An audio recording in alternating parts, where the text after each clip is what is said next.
పద్మశ్రీ పురస్కారం పొందే తొలి భారతీయ కళాకారు శ్రీ స్థానం నరసింహారావు గారి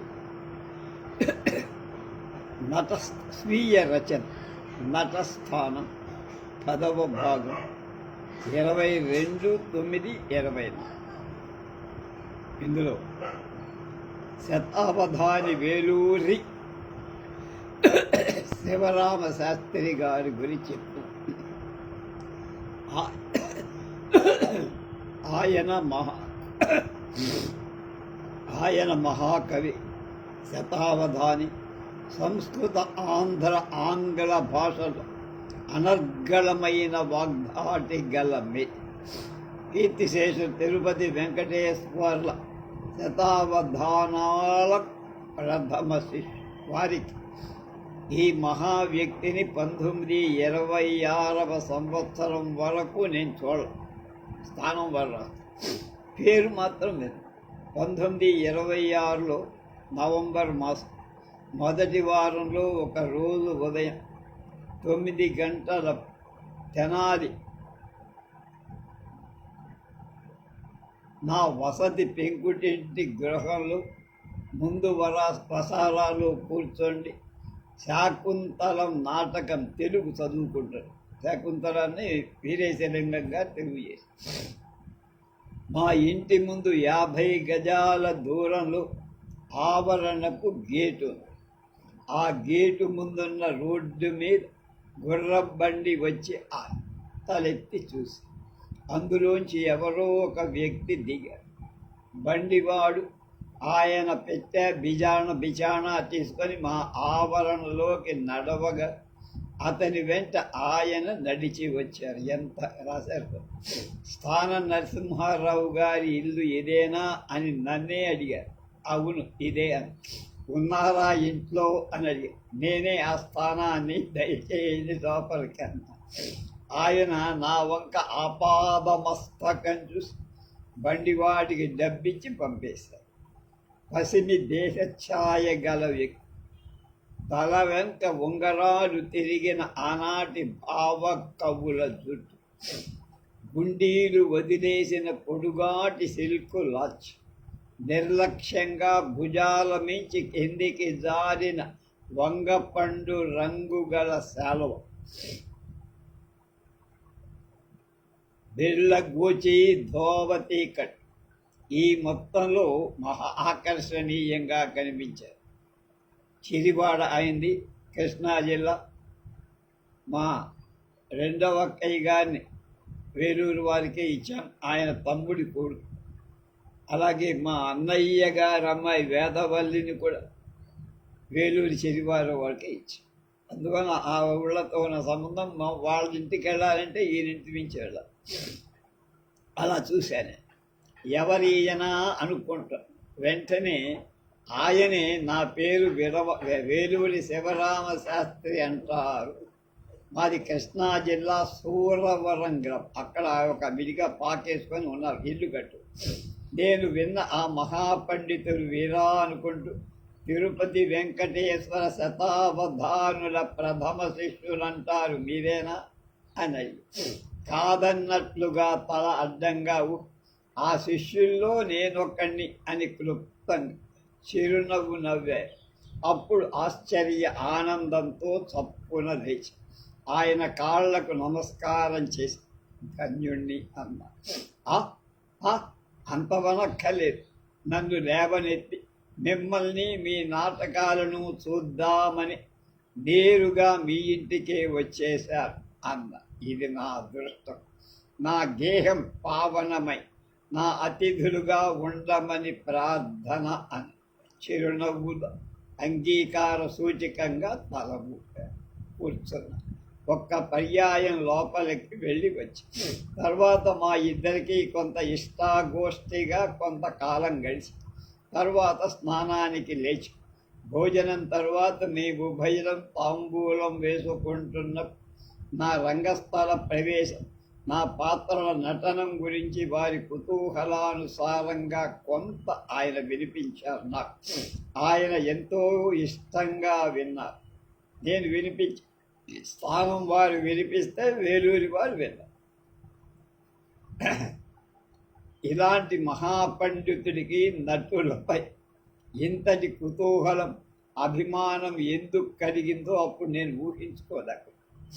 ఆయన నన్ను అడిగిన ప్రశ్నలన్నిటికీ నాకు తోచిన సమాధానాలు చెప్పారు. అన్నీ నిదానంగా విన్నారు. అవి తప్పల్లా ఉప్పు వల్ల. నా శకుంత తర్వాత గోష్ఠిలో కాళిదాసు మహాకవి వ్రాసిన శాకుంతల నాటక ప్రసక్తి వచ్చి శ్రీ యలవల్లి సూర్యనారాయణ దుష్యంతుడుగా నేను శకుంతలుగా పాత్ర ధరించబోతున్నామన్న. శాకుంతలమా, భేష్, అది చూద్దాంలే. ఎన్నాళ్ళుంది ఆ తేదీ? ఎన్నాళ్ళునా? నేటికి సరిగ్గా వారం. ఈనాటికి నాకు ఇదే ప్రథమ శకుంతల. ఇవాళకి మొదలు శకుంతలు ఆడుతున్నాం. తమరు అందాక ఇక్కడే ఆ పాత్రకు సంబంధించిన విషయాలన్నీ నాకు బోధించాలని అబ్బు, వారం ఉంది కదా, గడువు, వెళ్ళి వీలు చూసుకొని మళ్ళీ వస్తానులే అన్నారు ఆయన. అలా కాదు, వీలు చూసుకొని అంటే అందులో సందేహం కూడా.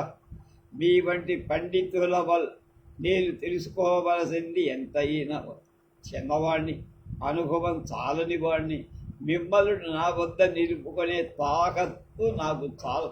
అయినా నాకున్నంతలో నా ఆతిథ్యంలో మీకే లోటు రాదు.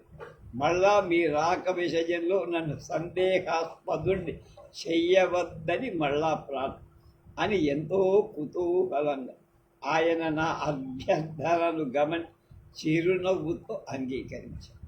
ఏది ఆ శాకుంతలం ఎవరు తర్జుమా చేశారు తెలుగులో?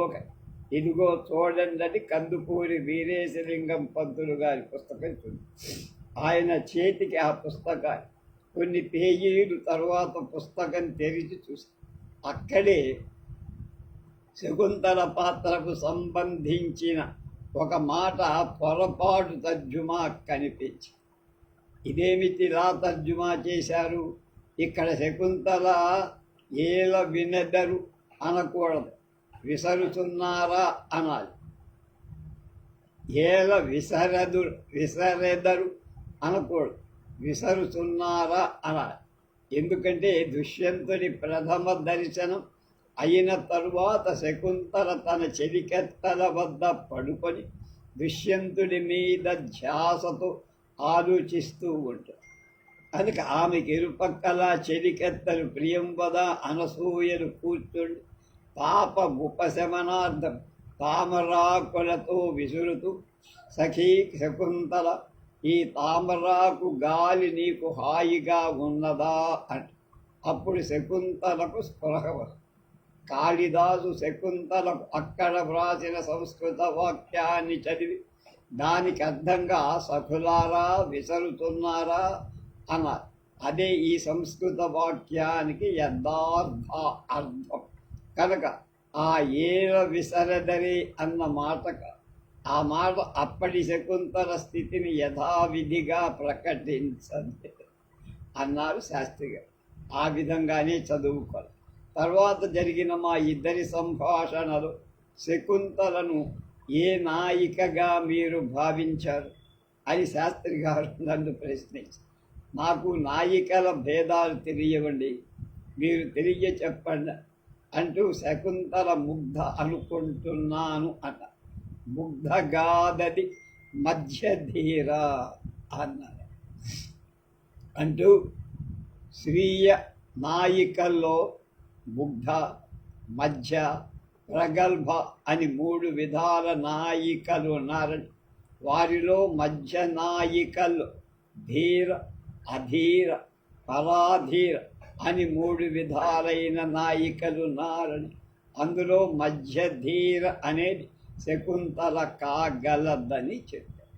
మధ్యధీర మనస్సు ఎలాంటిదనడి. మధ్యధీర అనేది తనలో సాభిప్రాయం కల నాయకుడితో వ్యంగ్య ఆలాపనలాడుతుండేది అని చెప్పారు. దానికి ఉదాహరణంగా ఇదిగో చూడు, ఇక్కడ శకుంతల ఎలా అంటుందో అని 2-3 పేజీలు తిప్పి దుష్యంతుని సమక్షంలో తన చెలికత్తెలతో నడిచిన సంభాషణలు ఎలా ఉంటుందో వినండి. దుష్యంతుడితో ప్రియం వద ఇలా అంటారు: అట్లయిన మా ప్రియసఖి, నిన్ను గురించి కామదేవుని చేత ఇటువంటి అవస్థ పొందింపబడి కాబట్టి అనుగ్రహించి దీని బ్రతుకు నిలుపదగు. దుష్యంతుడు: శుభాంగి, ఈ ప్రార్థన మా ఇరువురికి సామాన్యం. సర్వ విధములా నాకిది అనుగ్రహం. శకుంతల ప్రియవదను చూసి చెలి అంతఃపుర వధూ విరహము చేత సంతాపిస్తున్న రాజశ్రేష్ఠుని నువ్వు ఎందుకు నిర్బంధిస్తావు అన్న. దీనిపై శాస్త్రి గారి వ్యాఖ్యానం: ఇది సాభిప్రాయంతో వ్యంగ్య ఆలాపనం ఆడే మధ్యధీరకు సంబంధించి స్వీయలో ముగ్ధత్వం దాటి మధ్యలోకి వచ్చింది శకుంతల అన్నారు. మరి శకుంతల అప్పటికి తన భర్తతో కాపురానికి వెళ్ళలేదుగా. పరిచయం అంతంత మాత్రమే కదా, లోకానుభవము అంతంత మాత్రమే కదా, కుటీరంలో ఉంది కదా. అది సాభిప్రాయంతో కూడిన మాట అయినా అలాంటి వ్యంగ్యం ఎలా అనగలుగుతుందండి అన్నాను నేను. వట్టి అలాంటి నాయికలు హీరోయిన్స్ అంటే మధ్యధీర నాయికలు కాపురానికి వెళ్ళక్కర్లేదయ్యా. కొంత గ్రంథ పరిచయం, స్నేహితురాండ్రైన వారి వల్ల కొంత లోకానుభవం, చనువు సంపాదించుకొన తమ ప్రేమికుల చెంత అలా అనగలుగుతారు.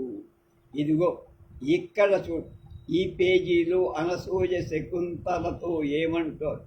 సఖీ అనసూయ, శకుంతల, కామ విషయమైన వృత్తాంతాలకు నీకు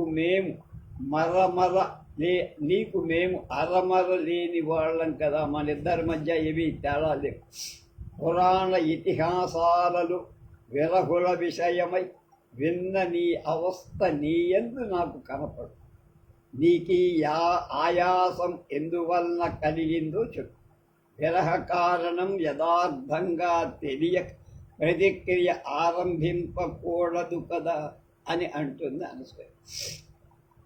ఇక్కడ కాముక విషయ వృత్తాంతానికి మేము అరమరలేని వారం కదా అనే మాటలో వారి అన్యోన్య లోకజ్ఞానం, అది పురాణ ఇతిహాసాలకు సంబంధించింది అయినా సుపరిచితం అవుతూ అందువల్ల శకుంతలకు పరిచితమైన లోక జ్ఞానంలో కొంత చాతుర్యం, వ్యంగ్యం రావటం సహజమైంది అన్నారు శాస్త్రి. అలాగే మా గోష్ఠి అనేక విషయాల మీద వారం రోజుల విజ్ఞానదాయకంగా, ఎంత అదృష్టం ఆయనకు చెప్పాలి. ఆయనకు అభిజ్ఞాన శాకుంతల నాటకం కంఠోపాఠం కావటం వల్ల, మహాపండితుడవటం వల్ల ఎదురు ప్రశ్నలు లేకుండా ఆయన చెప్పిందంతా వేదవాక్యంగా భక్తి శ్రద్ధలతో విన్నారు. అలాంటి అదృష్టం ఎవరికి రాదు. తరువాత శకుంతలకు నేను వ్రాసుకున్న విరహ గీత భావయుక్తంగా పాడి వినిపించి ఆయన అరమోడ్పు కన్నులతో విని బాగుంది అన్నట్లుగా తలవు. ఆ పాట చెడులు తామరాకులతో విసిరేట శకుంతల పొందిన అప్పటి అవస్థ చెప్పే అది ఇది విరహ గీత.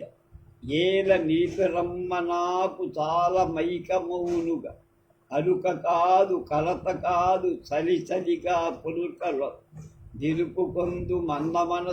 నిలుపుకొందమన్న మనసు నిలువదమ్మ చెలియలారా.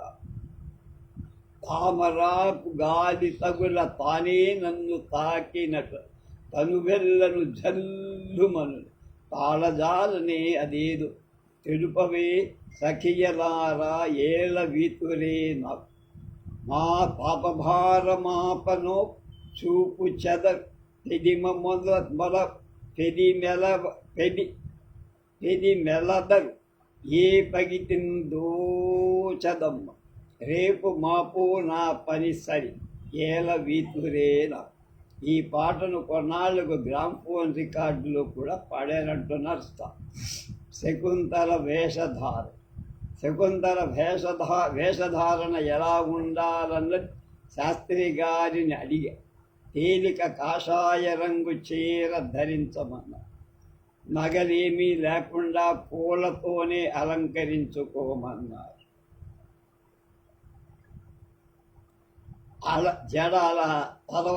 జడ అల్లకుండా తల వెంట్రుకలు మెదియవి ముచ్చట గుంట పైభాగా అదొక ముడిగా వేసుకోమని. ఈ విధంగా చెలికత్తెల వేషధారణ కూడా ఉండాలన్నారు. దాదాపు 8 గజాల గ్లాస్కో మల్లు కొన్నాం. దాన్ని ముందుగా తడిపి పిండి ఒక చోట వచ్చి పసుపు రంగు ఒకంత గులాబీ రంగు కలిసేటట్టు బొక్కెన నీళ్లు వేరే సిద్ధపరచు. ఆ నీళ్లలో ఆ తడి చీర ముంచ కొంచెం సేపు ఆగి దాని పిండి ఆరేశారు. అది లేత కాషాయ రంగు చీరగా మారి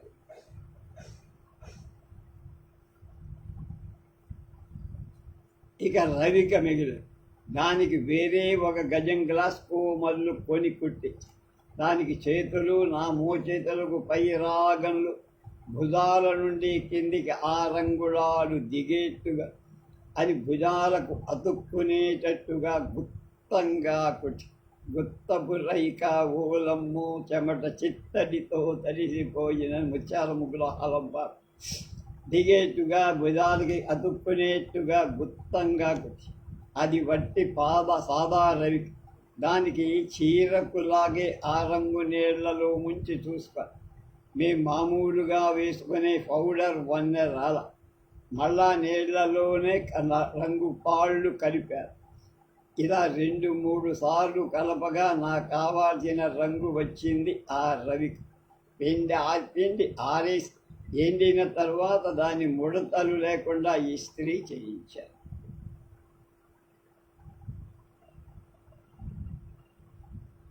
బెదవాడ మైలవరం నాటకశాలలు మా శాకుంతలం ప్రదర్శించే రోజు వచ్చి ఆ రోజు గ్రీన్ రూమ్లో ముఖానికి సంబంధించిన పౌడర్ వేసుకొని విగ్గమర్చుకొని రవిక దొడిగి చీర సింగారించి జుట్టుమడి శాస్త్రి గారు చెప్పినట్లే వేసుకున్నాను.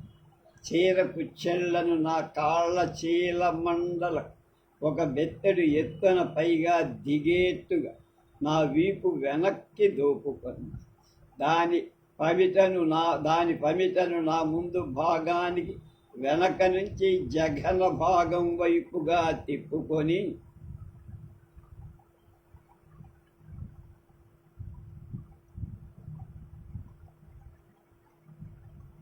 ఒక పక్కన రొంటిన దూకుతాం.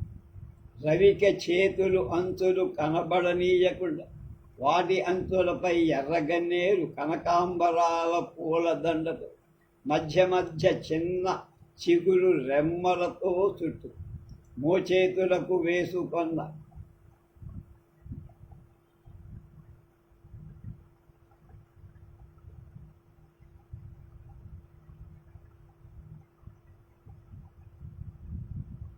రంగు ఆ రవిక రంగు సమంగా ఉండటం వల్ల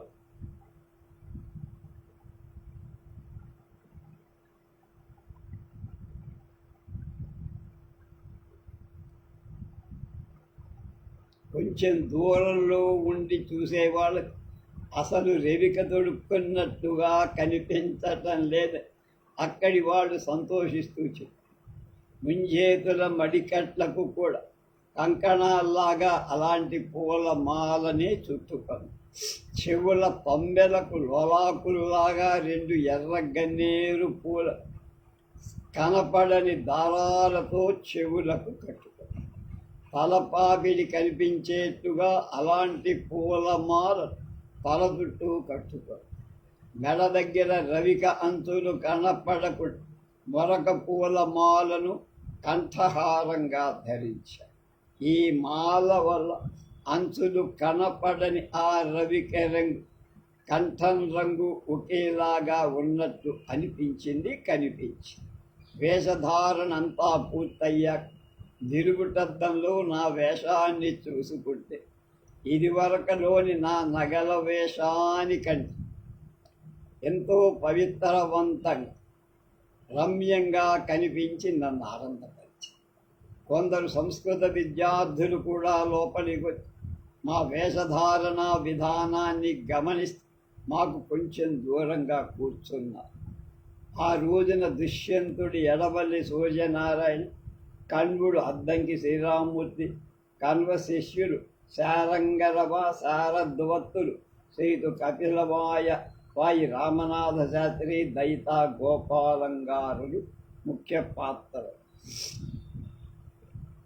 నాటకం ప్రారంభమై ప్రథమాంకంలో కొంత నడిచి ఇక నేను శకుంతలగా చెలికత్తెలో పూల మొక్కలకు నీళ్లు పోస్తున్నట్టు రంగస్థల ప్రవేశం చెయ్య. నా ప్రవేశానికి ముందు నడిచిన రంగం పూర్తయి తెరవ నన్ను తొందరబెట్ట.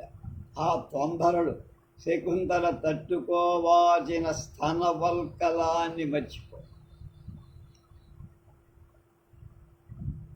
అదొక ముఖ్యమైన చిన్న వస్త్రం. నాటకంలో ఆ వస్త్రాన్ని గురించి ఒక మాటలు ఉన్నాయి. అది లేకుండా ఆ మాటలంటే నా మాటలు వ్యర్థమై అర్ధరహిత అవుతాయి. దాన్ని కట్టించుకుంటున్నా. ఆ కట్టేవాడు సరిగా వెనక ముడివేయటం తెలియక తికమకం విప్పించి మళ్ళా కట్టించుకో. ఇంతలో అవతల రంగస్థల ప్రవేశానికి ఆలస్యమవుతోందని హెచ్చరికలు వినపడుతున్నాయి. ఆ పాత్రధారణ నాకు అదే మొదలు కనుక కొంత గాభరా కూడా మనసులో ఉంది. ఆ గాభరాలు అక్కడి దండానికి వేయబడి ఉన్న వస్త్రాల తాకిడికి నా నొసటి కుంకుమ బొట్టు ఒక మూలంగా చెరిగిపోతుంది. దాన్ని నేను చూసుకోవాలి. ఇక రంగం మీదకి వెళ్ళబోతాను. ఇంతలో అక్కడే కూర్చుండి చూస్తున్న సంస్కృత విద్యార్థులు ఒకరు తొందరగా నా దగ్గరికి వచ్చి, మీ బొట్టు చెరిగిపోయింది, అద్దంలో చూసుకోండి, సరి చేసుకొని వెళ్ళండి అన్నారు. చూసుకున్నా. ఆదుర్య చెప్పింది సవరించబోయి మళ్ళీ ఆగి. కారణం ఏమిటంటే అది నూనె రంగు. ఆ చెదిరిన దాన్ని గుడ్డ పెట్టి తుడిస్తే ముఖాన వేసుకున్న పౌడర్ కూడా కొంత అది ఒక మచ్చలాగా బాగా దిద్దుకునే వ్యవధి కూడా లేదప్పుడు. అది ఆలోచించి ఆ చెరిగిన దాన్నే మరికొంత పొడుగ్గా చెరిపి, అయ్యయ్యో అదేమిటండి అన్నాడు ఆ సంస్కృత విద్యార్థి విష్ణుబు. అప్పుడు ఇలా చెప్పానే, శకుంతల ఆశ్రమంలో ఎన్నో పూల మొక్కలకు వంగి నీళ్లు పోస్తుంది కదబ్బాయి, ఆ కొమ్మల రెమ్మలు తగిలి కుంకుమ కొంచెం చెరిగి ఉండటం అదొక స్వాభావిక లక్షణమేగా అని నవ్వి తల ఊపాడు. ఎస్ అన్నట్టు. ఆ తరువాత నీటి కడవను రొంటిన పెట్టుకున్న చోట నా చీరను కొంత భాగాన్ని తడిపా. ఆ పైన రంగస్థల ప్రవేశం చేసి ఆ రోజు ఎడవల్లి సూర్యనారాయణ తన దుష్యంత భూమికను జీవించినట్లుగా అద్భుతంగా నటించాడు. ఒక శృంగార ఘట్టంలో ఒంటరిగా నిలిచిపోయిన శకుంతల తన సఖీజనంతో వెళ్ళనీయకుండా నా పమిట చివర కొంగు పట్టుకొని తన దగ్గరకు లాక్కున్నాడు దుష్యంతుడు.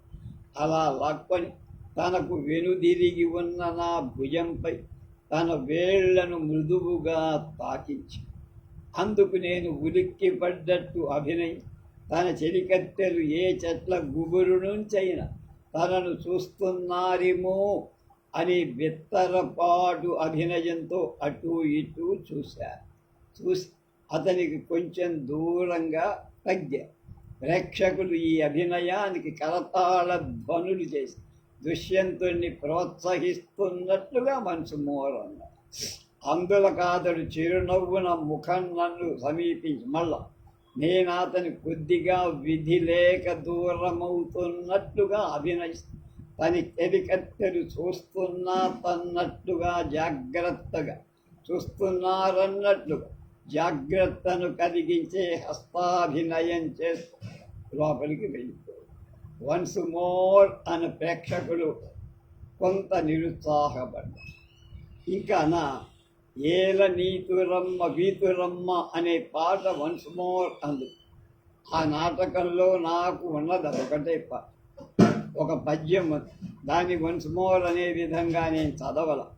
అది తన గూటితో తామరాకు మీద లిఖిస్తూ ఆలోచనలతో తన ప్రియునికి రాసే పద్యం. ఈ లేఖ లిఖించిన తరువాత ఆ పద్యాన్ని చదవల.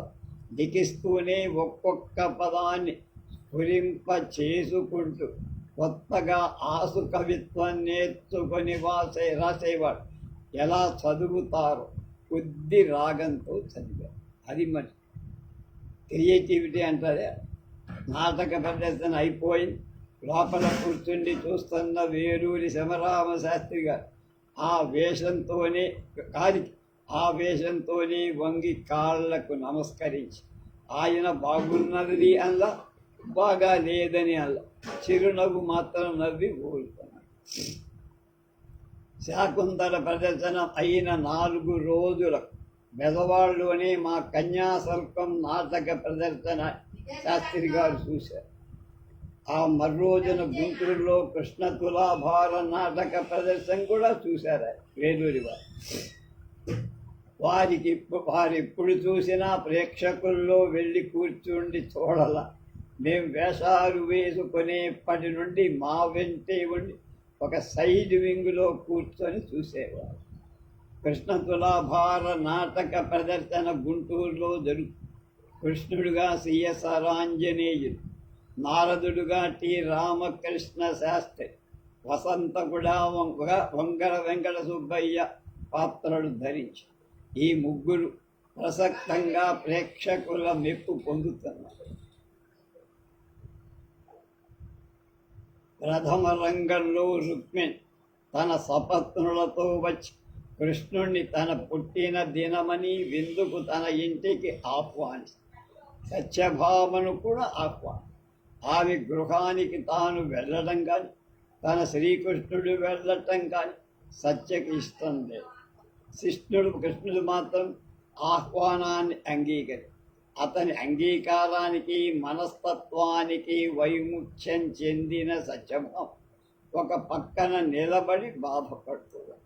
దానికి తోడుగా కృష్ణుణ్ణి రుక్మిణి ప్రార్థన విననీయకుండా తన వైపుకు తిప్పుకోవటానికి ఆరాటపడుతూ కూడా.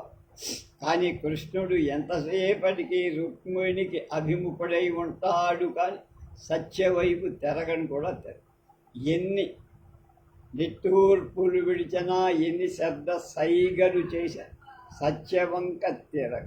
సత్యకు ఉక్రోషం ఎక్కువైపోయి ఆరాటపడి అభినయం చేస్తూ అప్రయత్నంగా శాస్త్రి గారి వైపు తిరిగా. అప్పుడు శాస్త్రి గారు నా తలలోని పూల చెండును కృష్ణుడి వైపు విసరమని సైగ చేశారు. నా తలలోని పూల చెండును కృష్ణుడి వైపు విసిరా. అలాగే విసిరా. అది రివ్వున పోయి కృష్ణుడి వెనకాల భాగంలో తగిలి. అప్పుడు కృష్ణుడు నా వంక చూసి నన్ను అనుభవించటానికి నా దగ్గరకు వచ్చి బాగుంది ఈ చేత అనుకున్న ప్రదర్శన అయిపోయింది.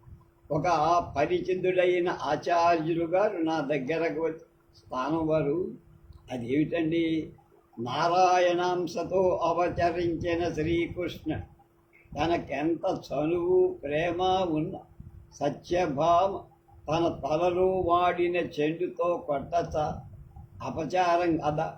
అయినా సత్యభామను అంతటి గయ్యాడిగా చూపారేమిటండి, బాగా లేదా? నేను సమాధానం చెప్పదు. పక్కనే ఉన్న శాస్త్రి గారి వంక ఒక చిరునవ్వు నవ్వి చూశాను. ఆ ప్రశ్న ఆచార్యులు గారితో పారిజాతాపహరణం చదువుకోండి అని మాత్రమే అన్నారు. ఆచార్యులుగా అడిగారు, వీరెవరండి?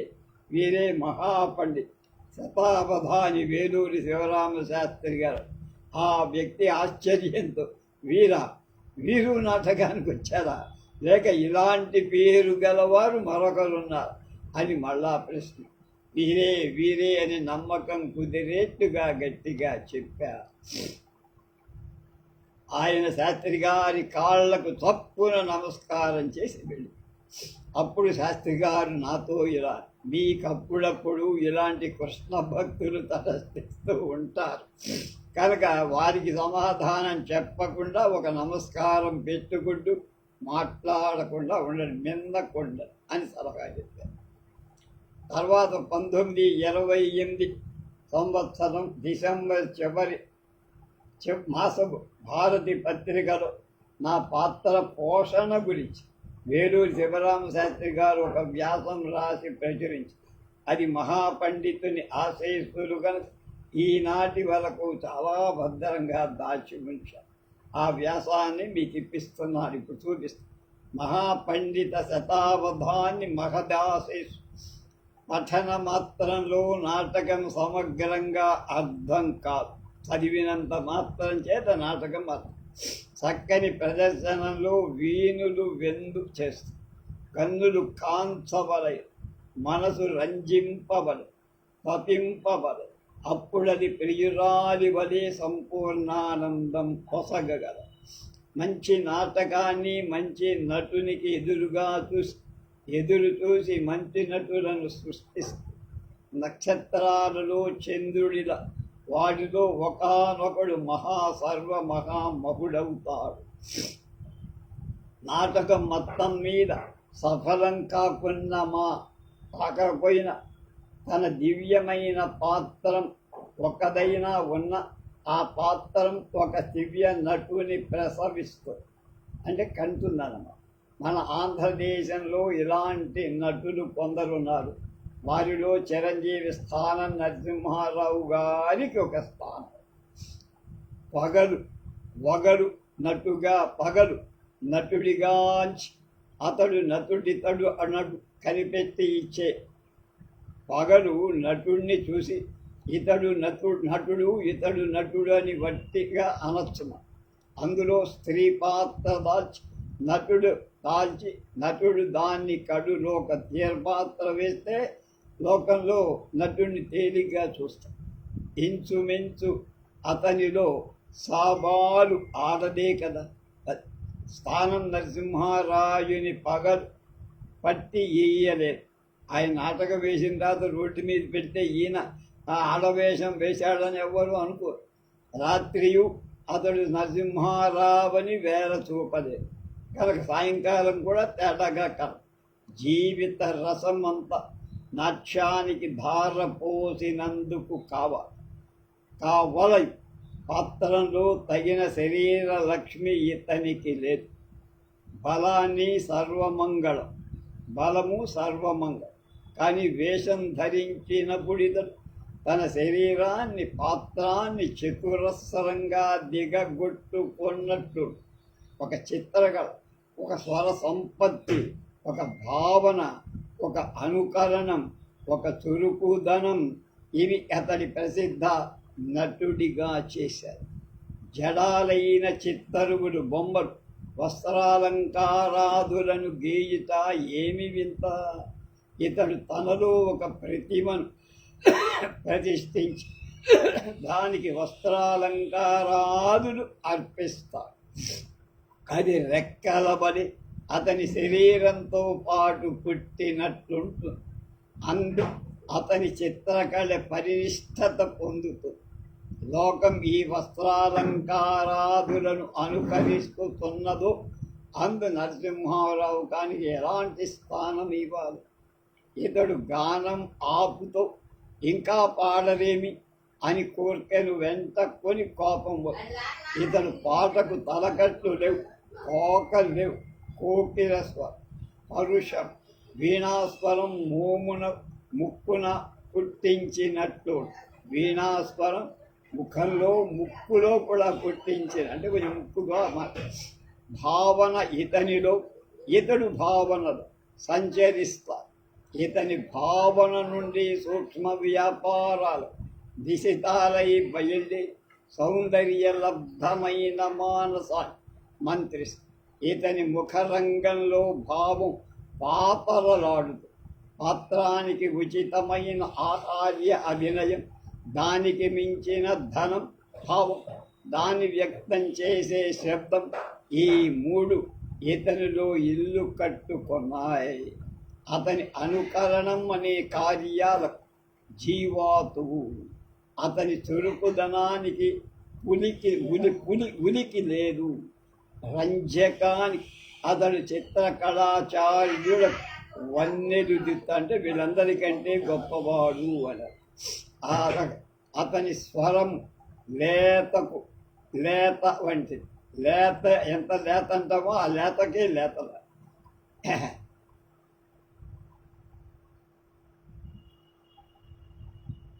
పలసేన ఆ కంఠంలో సింహగర్జనం లేక పలచన, అది సింహగర్జనం లేక నృసింహగర్జనం వినిపిస్తారు. శాసిస్తే ఆ కంఠం కాలమే. కవి సృష్టికి అతడు వ్యాఖ్యాత, మహోమహాపాధ్యాయుడు లేక ప్రకృతికి అర్థం. ఎంత బాగా రాశారు. ఇతడు మధురవాణి పాత్రను ధరిస్తాడని జుగుప్స పొందానే, కానీ పోయి చూశా. అతడు నవ్విన నవ్వు విచ్చిన పువ్వులాగా ఇప్పటికీ స్మృతి తంతువునందు అనుస్యూతంగా వలపు సాని చేతలని అతని ముయివాతల వలె వంటి ఉన్న గురదాడ అప్పారావు గారు మధురవాణి మనకక్కర్లా, స్థానం వారి మధురవాణి మనకొకసారి కావాలి. మరొకసారి భరతుడు అన్నాడు, నీచ భావాలు కలవారి చేతనే నీచ పాత్రాలు ధరింప చెయ్యాలని. ఇతని పాత్రధారణం వల్ల నీచ పాత్రాలు కూడా ఏదో కొలతి విలువ, వాటికి కూడా ఏదో కొద్ది విలువ తాత్కాలికమే కానీ శాశ్వతంగా వస్తున్నట్లు చేసి, అంటే వాటికి కూడా గొప్పదనం తెచ్చి స్వాధీనపతిగా గర్వ పర్వతాన్ని ఇతడు విహరిస్తా పతివ్రత భక్తి నిమ్న పల్వాలలో మోకరిస్తా. ఇతడు ప్రేమానునయంలో చక్రవా, భావ శబలతో కురుకవా, విఫల ప్రేమందు అతడు పులి, వాత్సల్యంలో తల్లి. ఎన్ని లక్షణాల్లో చూశాడో. విప్రలంభం ఇతనితో మొలకెత్తి, విఫల ప్రేమ ఇతనిలో మిన్నుముడి. దానిని ఇతడు తన కామ దహనం నుండి తెచ్చాడు లేక ఇక్కడి నుండి అక్కడికి పంపాడు. దాన్ని ఇతడు సహస్ర వదనాలతో ఏడిపించి ఇతని గువ్వ కుత్తుక నుండి వెడలిన దీనాలాపు కరుణ రసాన్ని చిలుకగా పుట్టిన జున్ను. మళ్ళీ ఇతని గువ్వ కుత్తుక నుండి వెడలిన దీనాలాపు కరుణ రసాన్ని చిలుకగా పుట్టిన జున్ను. ఇతని విఫల ప్రేమను చూసినప్పుడే ప్రేక్షకుని హృదయం కందుల మరగుంబుల దుఃఖ ప్రవాహాన్ని గండు ఫలాల నుండి వక్షసీమ వరకు ప్రవహింపచేస్తుంది. ఓ ప్రేక్షకుడా, సుఖమయమైన దుఃఖాన్ని చవి చూడాలి అనుకుంటే నరసింహరాజుని రంగస్థలంలో ఒక్కసారైనా చూసి నీ హృదయపు తాళాన్ని పగలగొట్టి నీకు తెలియని దుఃఖంలో కుత్తుగా బంటిదాకా, అంటే తల మునిగేదాకా దుఃఖంలో ఎంత సుఖమున్నదో నీకు అప్పుడు తెలుస్తుంది. వధూటి యొక్క నూతన ప్రేమ ఇతనిలో మూర్తీభవించి శరీర లక్ష్మికి పెదతనం అనే మాట కాని మాట. పాటలలో ఇతనికి ఎవరు సాటి? వియోగ వేదనకితడు మూల పురుషుడు. విఫలం వల్ల కలుగు క్రౌర్యం ఇతడు సాధించి శాసనంలో ఇతడు గురు, క్రౌర్యంలో తాచు అన్నాడు. నేను పాము కను. ఇతడు కత్తి నూరుతా, కానీ అది విడంబన మాత్రం, అదేం చెయ్యదు. భావ శబలతకు ఇతడు పెట్టిన పేరు. దాన్ని సమగ్రంగా రచించిన వాడు కాళిదాసు. నా ఎరుకలో నటించిన వాడు నరసింహారావు. ఎంతకంటే ఏ వేషం వేయదరచుకుంటే ఆ వేషం వీటికి సలాం చేస్తుంది. ఆ వేషమే ఈయనకి సలాం చేస్తున్నాను. ప్రతి వేషము నేను నేను అని ఇతన్ని వరిస్తుంది నరసింహారావు.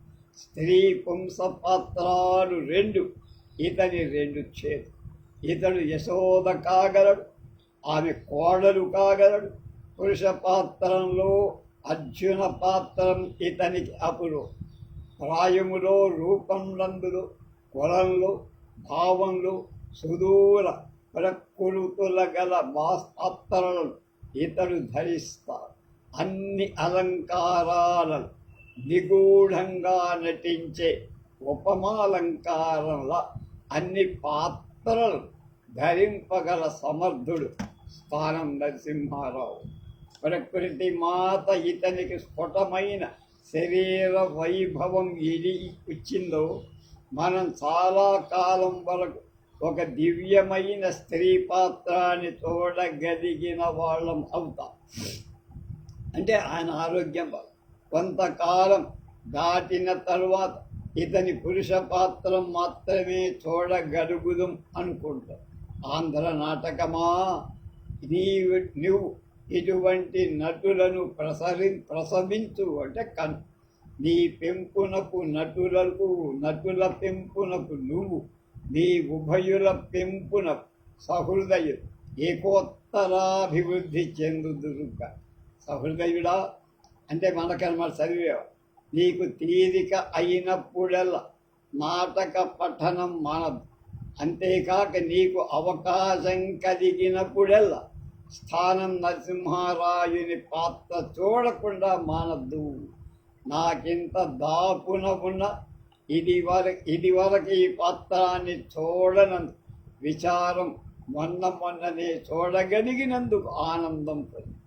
ఇంత దగ్గరే, ఎంత మరి గదవాకి చిరివాడికి తెనాలికి పెద్ద దూరం లేదు.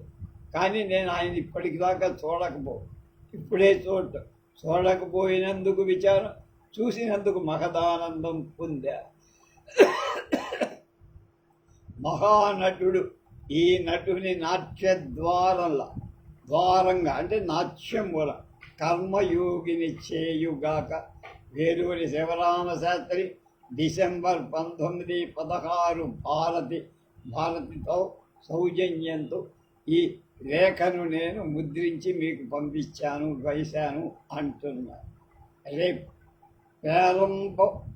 పేరంటం బొట్టు ఎలా, అదొక తమాషా అన్నమాట. దాని గురించి చెప్తారు. దాని గురించి